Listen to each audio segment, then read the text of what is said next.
먼저 하나님의 말씀 룻기 2장 8절로부터 17절까지 있는 말씀을 봉독하겠습니다.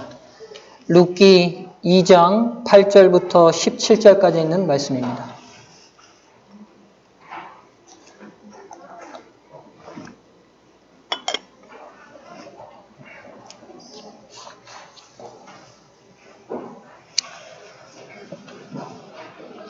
구약 성경 403쪽 룻기 2장 8절부터 17절까지 있는 말씀입니다. 제가 봉독하겠습니다. 보아스가 룻에게 이르되 내 딸아 들으라. 이삭을 주우러 다른 밭으로 가지 말며 여기서 떠나지 말고 나의 소녀들과 함께 있으라. 그들의 배는 밭을 보고 그들을 따르라. 내가 그 소년들에게 명하여 너를 건드리지 말라 하였느니라. 목이 마르거든 그릇에 가서 소년들의 기러온 것을 마실지니라. 룻이 땅에 엎드려 절하며 그에게 이르되 나는 이방 여인이오늘 당신이 어찌하여 내게 은혜를 베푸시며 나를 돌아보시나이까. 보아스가 그에게 대답하여 가로되 내 남편이 죽은 후로 내가 시모에게 행한 모든 것과 내 부모와 고국을 떠나 전에 알지 못하던 백성에게로 온 일이 내게 분명히 들렸느니라. 여호와께서 내 행할 일을 보응하시기 원하며 이스라엘의 하나님 여호와께서 그 날개 아래 보호를 받으러 온 내게 온전한 상 주시기를 원하노라. 룻이 가로되 내 주여 내가 당신께 은혜 입기를 원하나이다. 나는 당신의 시녀의 하나와 같지 못하오나 당신이 이 시녀를 위로하시고 마음을 기쁘게 하는 말씀을 하셨나이다.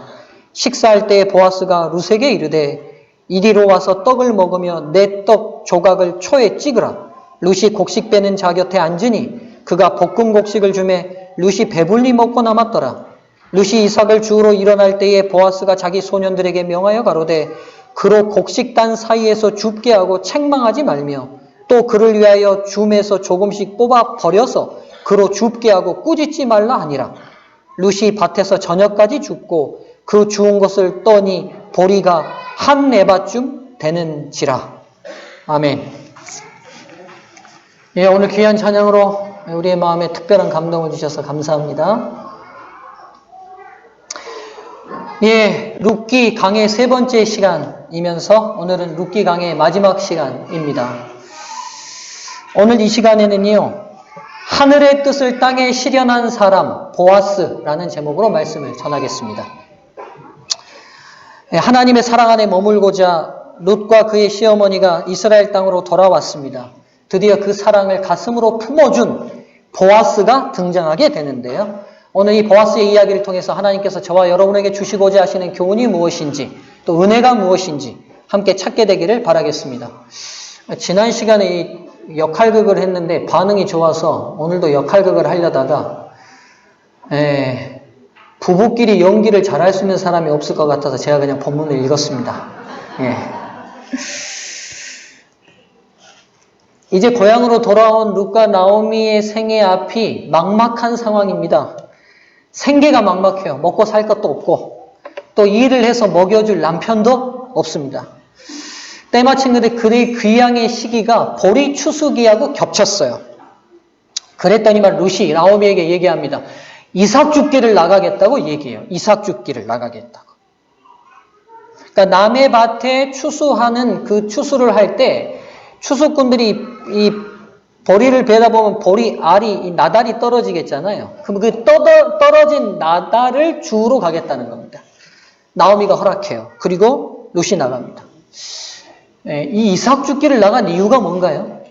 룻이 이삭 줍기를 나간 이유가 뭡니까? 예, 먹고 살라고요? 예. 하나님의 약속의 말씀 때문에 나간 겁니다. 제가 볼 때는. 왜냐하면요, 이스라엘은 가난한 자들을 위한 사회보장 안전책들이 있었는데 그 중에 하나가 뭐냐면 이삭 줍기가 있었어요. 레위기 19장 9절과 10절을 보겠습니다. 장로님 띄워주세요. 찾지 마십시오. 띄워주시면 보겠습니다. 레위기 19장 9절과 10절입니다. 자, 보겠습니다.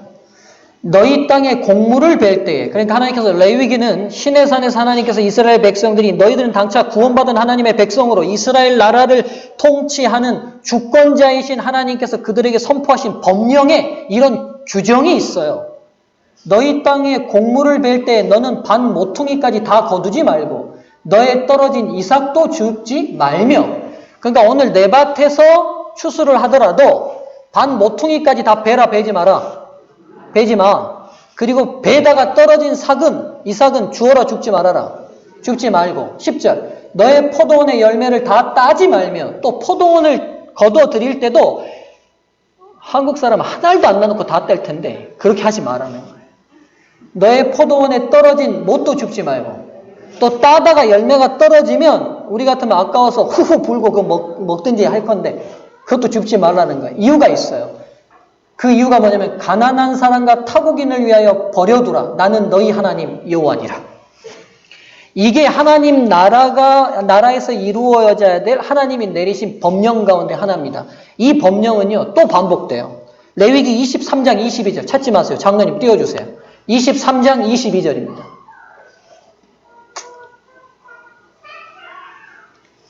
읽습니다. 너희 땅에 곡물을 베일 때 반 모퉁이까지 다 베지 말며. 그가 레위기 19장에서 선포한 그 말씀을 또 반복하세요. 떨어진 진을 줍지 말고 너는 그것을 가난한 자와 객을 위하여 버려두라. 나는 너희 하나님 여호와니라. 그러니까 똑같은 법령을 두 번 반복하신다는 것은 이거 꼭 지켜라, 지키지 말아라. 한 번만 있어도 지켜야 돼요, 안 지켜야 돼요? 지켜야 돼요. 근데 두 번이나 반복됐어요.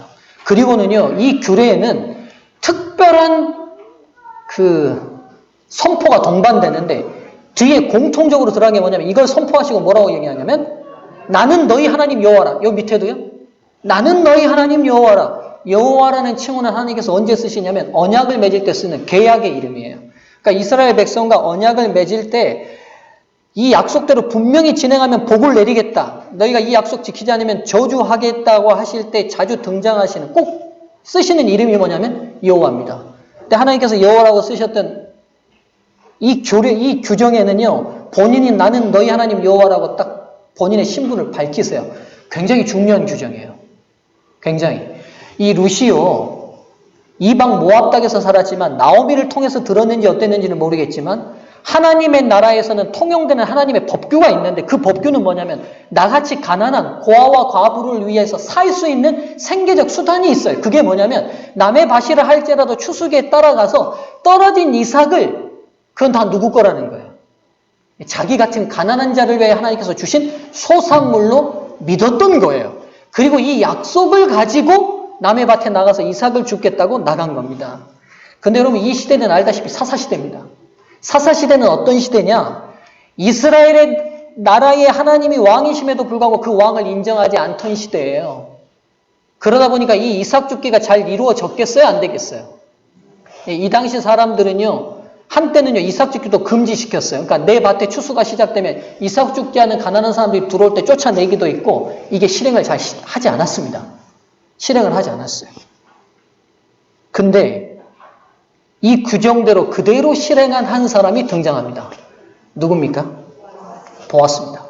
하나님께서 이 보아스를 선택하신 중요한 이유가 여기서부터 시작된다고 저는 믿습니다. 오늘 하나님께서 이 보아스를 통해서 다윗의 혈통과 그리고 메시아의 혈통의 조상으로 세우셨던 이유, 그리고 하나님의 은혜의 품에 안기고자 하기 위하여 이스라엘 땅으로 돌아온 나오미와 룻을 품어 안았던 이 보아스가 선택된 중요한 이유가 여기서부터 시작됩니다. 오늘 우리가 보아스에게서 보아야 될 중요한 두 가지 그의 신앙적 자세는요. 첫째, 보아스는 자신의 삶의 영역에서 하나님의 나라를 실현한 사람입니다. 자신의 삶의 영역에서 하나님의 나라를 실현한 사람입니다. 여러분 이스라엘은 알다시피 하나님과 언약 맺은 하나님의 나라입니다. 이 나라의 통치권은 누구에게 있었냐면 주권이 하나님께 있었어요. 그래서 하나님께서 직접 그들에게 법령을 발표하십니다. 하나님께서 그들을 하나님의 나라로 세우신 이유가 있어요. 그게 뭐냐면 하나님의 나라의 이상이 세계 만방에서 실현 안 되더라도 어디만큼은 실현시키겠다는 거예요. 이스라엘이라는 민족, 이 이스라엘이라는 가나안 땅, 조그마한 땅에서만큼은 하나님의 나라의 정신대로 통치되는 이상을 실현시키시겠다는 거예요. 하나님의 나라의 통치의 이상이 뭡니까? 단순합니다. 모든 인간은 다 누굽니까? 하나님의 자녀입니다. 그래서 모든 인간은 하나님 앞에 평등해야 되고 하나님 앞에 사랑받을 모두가 가치가 있어요. 그런데 여러분 사단이 통치하는 세상 가운데서 사람의 가치가 어떻게 먹여져요? 어떻게 해요? 사람이면 다 대우받습니까?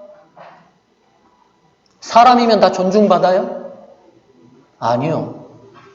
그가 가진 소유가 무엇인지, 그가 가진 외모적 성향이 어떤지에 따라서 대우가 달라집니다. 대우가 달라져요.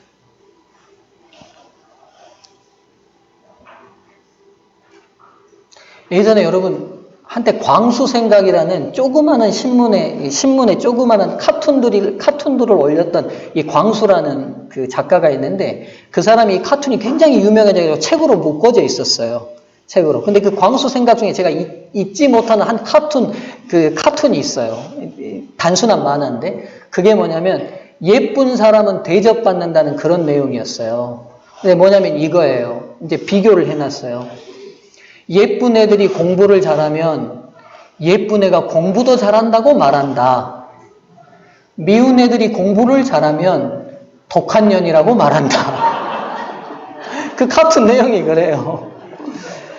예쁜 애들이 쓰러진 애들을 세워주면 그 세워진 애들이 뭐라 하냐면 누나는 예쁜데 마음도 착하다라고 말하고 예쁜 애들이 쓰러진 아이를 도우려고 그러는 그 애가 제가 아직도 그 장면을 기억하는데 뭐라고 이 풍선에 딱 풍선 말꼬리에 들어가 있냐면 손대지 마. 손대면 죽어버릴 거야. 이렇게 돼 있어요. 이 사람이 이제 아주 웃기고 재밌게 어떤 부분을 쭉 뽑아내서 이 세상의 단면을 보여주는데요. 맞습니다. 사단이 통치하는 세상 가운데서 사람이라긴 그 이유, 존재적 이유만으로도 대접받고 존중받아야 된다는 게 통용되지 않습니다. 여러분, 그래서 사람들이 끊임없이 자기를 꾸미고요. 끊임없이 자기를 갖추려고 하는 중요한 이유가 뭐냐면 사람처럼 대접받고 싶어서 그러죠. 근데 하나님의 나라는요. 사람이면 가진 것과 관계없이 외모 여부와 관계없이 모두 다 존중받고 평등한 사랑의 공동체를 유지해야 된다는 게 하나님의 나라의 이상이었습니다. 그런데 여러분, 이런 이상을 가장 방해하는 가장 중요한 원인이 있어요. 뭘까요? 하나님의 이런 이상이 실현되지 못하는 가장 큰 장애물이 뭐라고 생각하십니까? 바로 우리 자신입니다. 왜요? 죄로 인하여 오염된 우리 마음속에 어떤 마음이 있냐면 이기심과 욕심이 있어요. 그래서요. 나만을 위하는 이기심과 욕심 때문에 남의 형편을 돌아보거나 남이 가진 어떤 것보다도 나만 잘 살아야 된다는 자기중심적인 이기심과 욕심이 있습니다. 그래서 하나님의 나라의 이상을 실현하기 위해서는요. 분명히 이 이기심과 욕심을 제어하는 제도적 장치가 마련되지 않으면 하나님의 나라를 실현시킬 수 없어요. 그래서 이스라엘은 하나님의 나라의 이상을 실현하기 위하여 약자와 소외된 사람을 배려하는 제도적 보완책을 준비하고 마련합니다. 그리고 하나님이 그걸 율법으로 만들어서 선포시켜요. 그래서 구약의 율법은요, 두 가지 방향성이 있습니다. 두 가지 방향성이 있어요. 첫째 방향성은 뭐냐면 부를 무한증대하는 것들을 제도적으로 차단시켜 놨어요. 이유가 뭘까요? 인간의 이기심과 욕심을 제도적으로 제한하기 위해서입니다. 가령 예를 들면 율법에 이런 조항이 있어요. 지게표를 옮기는 자는 저주를 받을 거라고 돼 있어요. 지게표가 뭐냐면 이스라엘이 가나안 땅으로 들어오고 난 다음에 하나님께서 12지파 가족 수에 따라서 땅을 다 제비 뽑아 분배시켰어요. 그렇죠? 분배시켜서 자기 가문별로 하나님께서 자기가 농사짓고 먹고 살 수 있는 토지를 다 분배해 주셨습니다. 근데 여러분, 때로는 살다 보면요. 부지런한 사람이 있고 게으른 사람이 있을 테고 그러다 보면 어떻게 되겠어요? 게으른 사람이 자기 땅을 조금씩 팔아먹을 것이고 부자는 자기 땅을 점점 넓혀갈 수 있을 거잖아요. 그런데 이 자기 땅을 계속 넓혀가서 부가 증대되더라도 안식년이 돌아오면 희년이 돌아오면 땅이 원주인에게로 다시 돌아가는 제도를 만들어놨어요.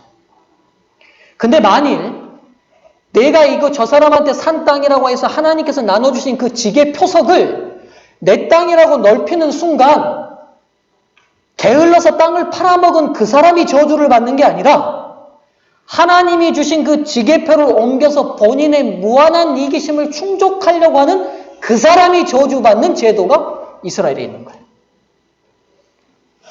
안식년이 돌아옵니다. 그럼 내 밭에 씨 뿌리면 돼요, 안 돼요? 내 포도나무 열매 따면 돼요, 안 돼요? 안 돼요. 안 되게 돼 있어요. 그건 다 고아와 과부를 위해서 하나님께서 주신 거예요. 그러니까 율법의 한 방향성이 뭐냐면 부가 무한증대되는 것을 하나님이 차단해 놓으셨어요. 인간이 스스로 이기심과 욕심을 제어하도록 만드셨습니다. 두 번째 방향성은 뭐냐면 사회적 약자를 보호하는 시스템이 마련되어 있었어요. 그게 뭐냐면 안식년과 희년입니다. 안식년이 돌아오면 자기 밭이 아니어도 자기 남의 밭에 포도밭에 들어가면 그 7년째에는 그 열매를 다 따서 누가 먹을 수 있어요? 고아와 과부와 객과 나그네가 다 먹을 수 있어요. 또 금방도 이런 제도예요. 떨어진 이삭들은 주울 수 있어요. 그리고 밭 모퉁이에 있는 것도 거둬갈 수 있어요. 그리고 본인의 몸이 종으로 팔렸다 할지라도 희년과 안식년이 돌아오면 다시 자유인이 돼요. 자유인이. 즉 그래서 사회 전체가 어느 누구는 부에서 계속 부해주고 어느 누구는 가난해서 더 가난해지지 않도록 언제나 균형을 맞춰서 모두가 하나님 앞에 평등한 사랑과 행복을 공유할 수 있는 공동체를 만든 게 하나님이 세우신 이상이었습니다. 근데 문제는 이대로 이스라엘 백성들이 실행을 했어요, 안 했어요? 실행을 잘 하지 않았어요. 근데 지금 보아스의 밭에서는 실행이 되고 있는 거예요. 룻이 왜 우연히 보아스 밭까지 갔을까? 제가 볼 때는 우연히 갔다기보다는요. 다른 밭 가서 줍는데 다른 밭은 사람들이 걸리적거리고 귀찮다고 다 쫓아냈을지도 모르겠어요. 그래서 소문 듣고 찾아갔더니만 어디 밭까지 갔을 것 같아요.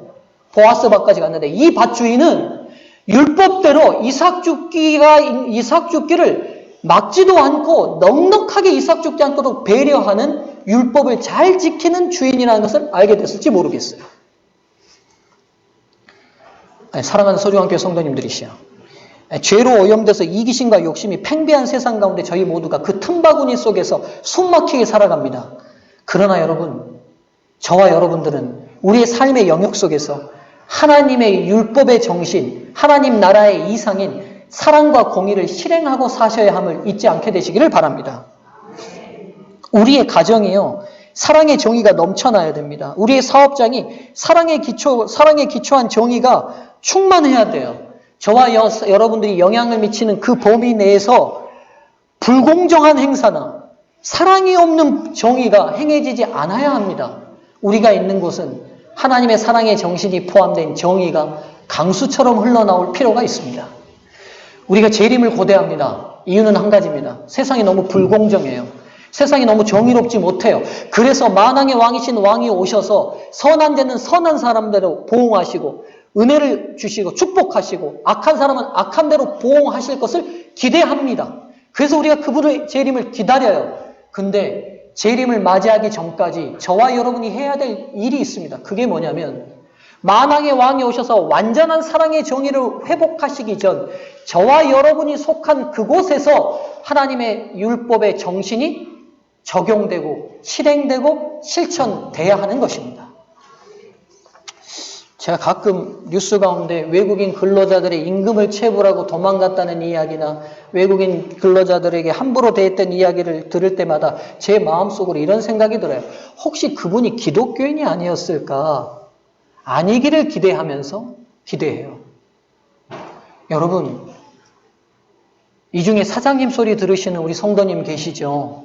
부장님, 과장님, 또 각자 선생님, 각자 여러분들이 사회적으로 영향을 미치는 범위에 합당한 칭호들을 다 받고 계실 건데 바라기는 여러분이 영향을 미치는 그 범위 내에서는 하나님의 정의와 사랑이 실현되기를 간절히 바랍니다. 아버지들 계실 텐데요. 혹시 가정에서 독재자로 불리시지 않으십니까? 그렇다면 여러분 우리 자신을 돌아볼 필요가 있습니다. 하나님의 사랑의 정의가 우리 가정에서부터 시작돼야 합니다. 여기 어머니들 계시는데요. 애들의 의사와는 너무 반대되게 아이들을 교육적으로 너무 몰아붙이고 계시는 분들 없습니까? 회개하셔야 합니다. 아이들이 아멘을 크게 해야 되는데 아이들이 아멘. 네, 아멘 누가 하네요? 네. 진짜입니다, 여러분. 진짜입니다. 하나님의 율법의 정신이 가정에서 실행되게 하셔야 합니다. 안식일은 집에 있는 말이나 소, 개, 돼지도 일을 시키지 않는 법령입니다. 안식일은 모두에게 자유가 선포돼야 합니다. 자유로워야 돼요. 행복해야 돼요. 감사가 넘쳐야 돼요. 일주일 동안 피로했던 모든 피로가 이곳에서 회복을 얻어야 돼요. 죄송한데 안식일날 공부시키는 성도님들 혹시 계십니까? 죄송한데 사랑의 율법을 실행하시면 좋겠어요. 공의로우셔야 합니다. 안식일날 돈 덜 버시려고 막 일하시는 성도님 혹시 계십니까? 여러분 스스로에게 자유를 주세요. 여러분 삶에 실천하셔야 돼요. 하나님의 사랑과 정의가 여러분 삶에 실현되셔야 돼요. 그리고 여러분이 미치는 한, 여러분의 영향력이 미치는 그 범위 내에서는 그게 실현되게 되시기를 간절히 바랍니다. 네. 제가 남선에 있을 때 전대법대 4학년이었던 여학생 한 명을 그때 만나서 제가 전담대를 다니면서 그 친구를 안식일로에 성경 공부를 시켰어요. 그랬더니 이 친구가 참 마음이 순수해서 전대 4학년이고 사실을 준비하는 굉장히 바쁜 시기인데 예수님을 개인의 구주로 영접했어요. 그리고 4학년 때 침례를 받았습니다. 그리고 그 친구가 얼마 되지 않아서 이제 우리나라 사시생들이 어디로 모입니까? 서울. 무슨 진? 네. 노량진으로 모이잖아요. 거기 고시촌들이 있고 하면 이제 막 구수, 십수 아주 고시에 온 삶을 건 사람들이 막 있는데 이 친구 거기 들어갔는데 2달 만에 이 친구를 만났는데요. 10kg가 빠져서 왔어요. 제가 물어봤어요. 어떻게 공부를 하니까 그렇게 되더냐 그랬더니만 16시간을 공부한대요. 앉아서 공부하는데 식사 시간은 30분. 근데 너무 많이 먹으면 그 다음 시간에 소화시키고 충곤증 오고 영향을 미치니까 30분만 밥을 먹는데도 밥 양을 대폭 줄여버리는 거예요. 왜냐하면 소화시키는 시간도 아까워서. 그 동네가 그렇게 공부를 하더라고요. 제가 그래서 그때 회개했어요. 나는 목사로서 그렇게 공부 안 하는데 회개해야겠더라고요. 법을 다루는 사람도 그런데 하늘의 법을 다루는 사람도 열심히 해야겠던데 일단 그랬어요. 근데 이 아이가 10kg가 빠져서 왔는데 그 다음에 이제 이 아이가 예수님을 개인의 구주로 영접하고 안식일의 진리를 알았잖아요. 그러니까 언제부터 공부를 안 하겠어요. 금요일 해질 때부터 토요일 해질 때까지 공부를 안 하는 거예요. 그러니까 주변에 있는 친구들이 다 이상하게 보는 거예요. 왜 이상하게 봐요? 밥 먹는 시간도 아까워서 30분씩밖에 밥을 먹지 않고 일주일 내내 그렇게 공부를 해도 사시에 붙을까 말까인데 이 얘는 24시간을 통틀어 공부를 안 하는 거예요. 자기들이 볼 때는 이 아이가 정상이 아닌 거죠. 사시 붙었을까요? 안 붙었을까요? 알기는 어떻게 이렇게 잘하세요? 지금 변호사 합니다.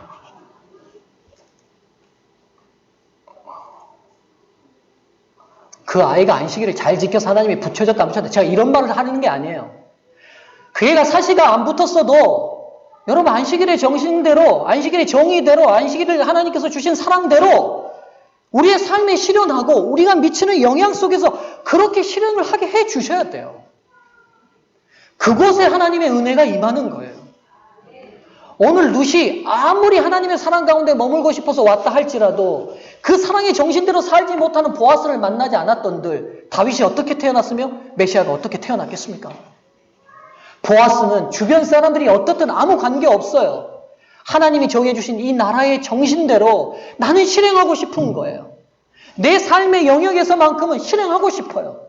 바보라고 말해도 괜찮아요. 나는 가난한 사람에게 그렇게 배려하고 싶어요.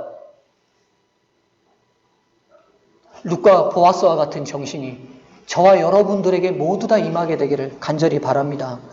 그래서 우리 아이들이 우리에게 이렇게 고백했으면 좋겠어요. 엄마, 내가 다른 사람이 아니라 엄마가 내 엄마여서 나 너무 행복했고 너무 자유롭고 너무 감사했어.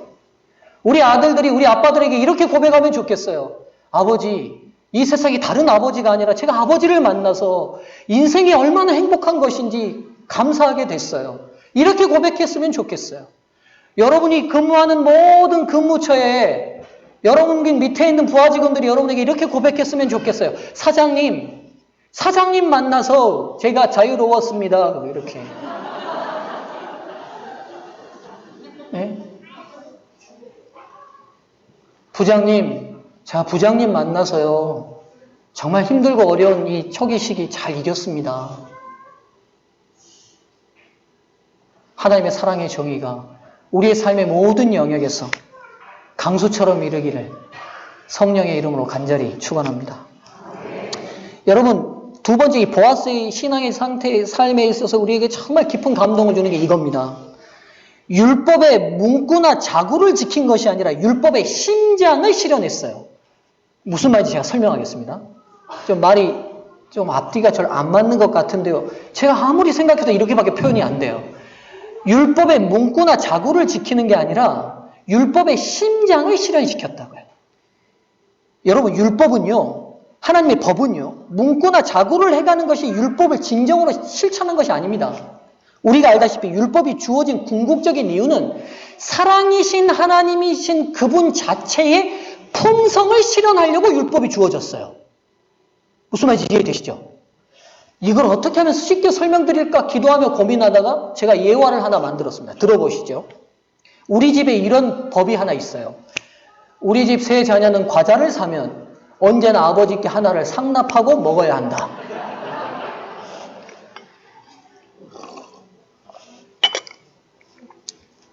이게 우리 집 법이에요. 율법이에요. 우리 승유가 그래서 과자를 하나 사왔어요. 열었어요. 20개가 들어있는데 이 중에 하나는 누구 거예요? 아빠 거예요. 그래서 아빠, 우리 집 법에 따라 제가 이 율법의 내용을 실천하겠습니다. 하나를 드십시오 하고 저에게 드렸어요. 법 잘 지켰습니까? 잘 지켰어요? 잘 지켰습니다. 잘 지켰어요. 그리고 승유가 저에게 딱 주고 돌아섰는데 그 옆에 예은이가 불쌍한 눈으로 우리 승유를 보고 있어요. 예은이가, 하예은, 너. 하예은이가 이렇게 불쌍한 눈으로 우리 승유를 보고 있어요. 그 눈빛이 뭘 말하고 있죠, 지금? 오빠가 하나만 주면 안 돼? 이 눈빛이에요. 근데 우리 승유가 이렇게 생각하는 거예요. 우리 집의 법은 하나만 아버지께 상납하게 돼 있지, 그 나머지를 다른 사람에게 주라는 법규는 없어요. 그래서 이거 19개 내가 다 먹어도 괜찮아. 이렇게 생각할 수 있어요. 법 잘 지켰어요? 못 지켰어요? 예? 잘 지켰어요? 예, 잘 지켰다고 생각하면 이거 여러분 법을 잘못 이해하신 거예요. 이 법을 만든 내 의도는, 이 법을 만든 의도가 뭐냐면 과자 하나 나 잘 주면 돼. 이 의도가 아니에요. 사람의 인격과 품성이라는 것은 나누고 베풀어야 하는 것이다. 나는 내 아들이 그런 품성과 인격으로 세상을 살기를 바라는 마음으로 과자 하나라도 아빠에게 바치는 습관을 들이길 기대하는 거예요. 이 법이 말하고 지향하는 건 문구나 자구를 지키라는 게 아니에요. 이 율법이 바라고 지향하는 것은 이 율법을 세우신 분의 품성이 실현되기 위하여 만들어진 문구와 자구예요. 승유가 돌아서서 예은이의 그 눈빛을 보고 예은아 하나 줄까? 예은이가 고개를 끄덕여요. 그래 너도 하나 먹어 하고 줬어요. 또 돌아섰어요. 하람이가 또 보고 있어요. 아 이거는 율법에 없는 건데 이거 어떻게 하지? 그래도 하나 줘야지. 하람이도 줬어요. 돌아섰다면 또 주호가 보고 있어요. 주호를 또 줬어요. 혁진이가 또 있어요. 또 줬어요. 근데 그 옆에 우리 정영희 선생님을 보고 있으니까 안 주면 안 될 것 같아요. 네. 또 줬어요. 여러분 율법을 어떻게, 그럼 이 법을 지금 승희가 잘 지키고 있는 겁니까? 맞습니다. 이 법규를 만든 근본적 존재인 제가 지향하는 그 심장대로 실현한 거예요. 이렇게 쉽게 설명하기 쉽지 않은 거 아시죠? 제가 저를 드러내려는 건 아닙니다, 여러분. 졸지 마시고 귀하게 받으시라고 드리는 말씀이에요. 맞습니다. 지금 이삭 죽기를 주온 이 이삭 죽기를 율법으로 정하신 하나님의 근본적 심정이 뭐냐는 거예요. 그분의 심장이 뭐예요, 지금? 자, 보세요. 율법은요, 이삭 죽기만 허용하라고 돼 있어요. 문구와 자구에는. 가난한 사람들이 네 밭에 와서 이삭이 떨어지면 그거 주워가게 놔둬. 이렇게만 기록돼 있어요. 근데 지금 보아스가 하는 행동들을 한번 보십시오. 8절 먼저. 보아스가 룻에게 이렇게 말해요. 다른 밭 가지 말고 늘 내 밭만 오세요. 이렇게 말해줘요. 여러분, 이 룻을 앞절을 보면요. 쉬지 않고 이 여자가 얼마나 부지런한 여잔지요. 부지런한 사람이 와서 죽기 시작하면 얼마나 거추장스럽고 힘들겠어요. 추수꾼들이 있을 때만 그 틈틈이 와가지고, 여러분, 일하다가 얼마나 걸리적거려요. 정태희 집사님 벌써 고개를 막 흔들어 버리잖아요. 얼마나 힘들 것 같아요. 생각만 해도 그래 걸리적거리잖아요. 그렇죠? 또 부지런하게 주워가니까 얼마나 또 많이 주워가겠어요. 그렇죠? 손해인 거 알면서도 룻이 뭐라고 얘기해요? 그래도 다른 밭 가지 말고 내 밭으로 오라고 말해요. 9절 보세요. 9절에 보니까 이제 다른 소년들을 명해서요. 야, 이 여자 건들지 마라. 함부로 모욕적인 행동을 하지 못하도록 차단시켜요. 그뿐입니까? 자기 일꾼들을 위해서 길러온 물을 마시도록 허용해줘요. 여러분, 우리나라는 물이 흔해서 이거 아무것도 아닌 것 같지만 팔레스틴 땅 같은 데서는요. 물이 얼마나 귀한지 몰라요. 물을 주는 건 굉장한 호의예요. 우리나라의 물 개념하고는 달라요. 그걸 근데 이 여인이 먹도록 허용해줘요. 여기서 멈추지 않습니다. 9절, 10절에, 12절에 가보세요. 야, 참 어떻게 이런 멋진 말을 하는지 몰라요. 여호와께서 내 행한 일을 보응하시기를 원하며 이스라엘의 하나님 여호와께서 그 날개 아래 보호를 받으러 온 내게 온전한 상 주시기를 원하노라. 이 가난하고 힘든 이 여인에게 이 말이 얼마나 위로가 됐겠어요. 당신의 이 아름다운 행동이 하나님의 사랑의 날개 그늘 아래 보호함을 받을 것입니다. 말을 해도 좀 이렇게 하면 좋겠어요. 소중한교회 성도들에게서는 모두 이런 은사가 있기를 주님의 이름으로 축원합니다. 말을 하더라도 진짜 기분 나쁘게 하기도 쉬워요. 격려한다는데 듣고 나면 기분 나쁠 수 있어요. 여러분 그래서 말을 잘 하셔야 돼요. 제가 혹시 여러분한테 말한 것 중에 여러분의 상처가 됐으면 이 자리에서 용서하시고 저도 다시 노력하겠는데 누군가에게 정말 말할 때 야 진짜 보아스 진짜 어떻게 말을 해도 이렇게 루시오 이 나이 많은 아저씨한테 시집가는 이유가 있어요. 이게 루시 보아스하고는 거의 아버지하고 딸 정도 나이 차이가 나요. 그런데 이 남자에게 평생을 맡기겠다고 결심한 이유가 뭐겠어요? 제가 볼 때 이 말에 간 거야. 예. 말에. 하나님의 사랑의 날개 그늘 아래 당신의 뜻에서 복을 내리기를 원하노라. 여기서 멈추지 않습니다. 14절에 밥 먹을 때는요. 자기 일꾼들이 먹이는 밥 장소에 와서 특급 여기 초를 찍으라고 하는데 이게 특급 소스입니다. 메마른 빵 그냥 먹으면 맛이 없으니까 그 포도즙을 발효시킨 특급 소스를 이스라엘 사람들이 먹었어요. 거기다가 빵 찍어서 목구멍 잘 넘어가게 먹으라고 배려를 해줘요. 그리고 자기들이 먹는 볶음 곡식을 주는데 그냥 조금 준 게 아니라 성경에 보니까 배불리 먹고 남을 만큼 줬어요. 그렇죠? 그리고는 이 사람이요. 더 배려를 해버려요. 15절, 16절에는 일꾼들한테 뭐라고 하냐면 떨어진 이상만 떨어지게 하지 않고 배에다가 몇 가닥은 빼서 어떻게 하래요? 억지로 버리래요. 그래서 17절에 룻이 그날 주운 그 양이 나와요. 양이. 한 에바가 어느쯤 될 것 같습니까? 한 에바. 한 에바가 23리터입니다. 대로 치면 12대입니다. 한 마리 넘어요. 그러니까 그날 하루 종일 이상만 주운 게 아니라 제가 볼 때 거의 추수한 거예요. 생각해보세요. 한 마리를 주웠다니까요? 하루 종일 주웠는데? 그러니까 보아스가 어떻게 한 거예요? 제가 볼 때는 배인 것보다 땅이 흘린 게 더 많은 거예요. 여러분, 보아스가 이날 룻에게 행한 이 모든 행동은 율법에 그렇게 하라고 한 줄도 기록되어 있지 않아요. 한 줄도 기록하고 있지 않아요. 오직 하나님께서 보아스에게 요구하신 율법의 행동 하나는 이삭 죽도록 놔둬라는 그거 외에는 없어요. 그러나 보아스가 왜 이렇게 했습니까? 이 말씀을 주신 하나님의 심장이 뭔지 그는 알았어요. 그게 뭐예요? 이 가난하고 궁핍한 이 가난한 여인이 혹 너희 밭에 오거든 내 충만한 사랑을 충분히 느끼도록 너희들 그렇게 실현해야 하지 않을래? 그 심정대로 그 품성대로 보아스가 룻에게 행한 것 아니겠습니까? 사랑하는 성도님들이시여, 저와 여러분의 생업의 현장이 이런 장소가 되기를 간절히 바랍니다. 나 그때 진짜 힘들었는데 그때 장로님 만나서 제가 진짜 힘이 많이 됐어요. 그때 집사님 만나서 제가 진짜 힘이 됐어요. 이런 현장이 됐으면 좋겠어요. 참 보아스를 제가 이번 주 내내 명상하고 설교를 준비하면서 제 자신도 돌아보게 됩니다. 과연 제가 목양하고 있는 서중학교의 성도들은 정말 과연 제 목양을 통하여 이런 사랑을 충분히 느끼고 있을까? 대답하지 마세요. 여러분이 말하지 않아도 제가 충분히 부족하다는 거 제 스스로 압니다. 그러나 바라기는 제가 계속 성령을 의지하고 나아가니 성령께서 그런 변화도 이루어 주실 것을 믿습니다.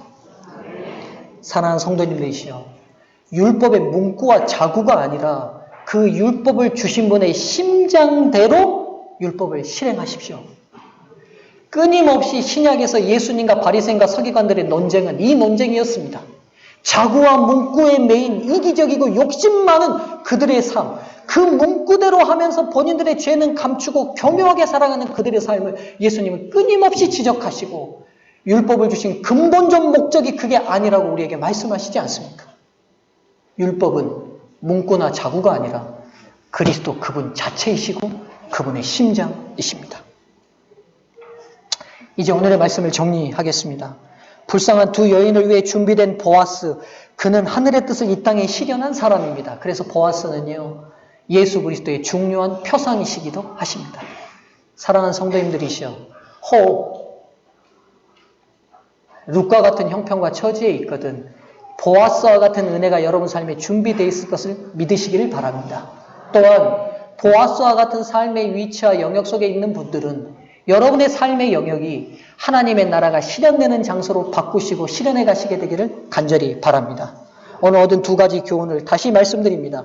보아스는 자신의 삶의 영역에서 하나님의 나라를 실현한 사람입니다. 보아스는 율법의 문구를 지키는 것이 아니라 율법의 심장 자체를 실현한 사람입니다. 오늘 이 땅에서 많이 상처받은 영혼들이 저와 여러분을 만나 보아스와 같은 사랑과 은혜를 경험함으로 회복되는 역사가 일어나게 되기를 바라며 말씀을 마치겠습니다.